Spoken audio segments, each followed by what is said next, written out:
ছোট কাগজ না বড় কাগজ? কাগজটা আমি রাখলাম, কেউ ফু দেবে না কিন্তু কাগজে, ঠিক আছে? কাগজটা আমি রাখলাম। এটা কি? আমার পেনটা যদি আমি এরকম করি কাগজে কি কিছু হচ্ছে? হচ্ছে না। এখনো দেখো আমি এরকম করছি, কাগজটা কি নড়ছে?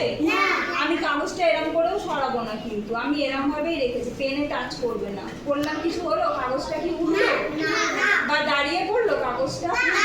এবার সবাই বলো একবার আবরাকাডাবরা।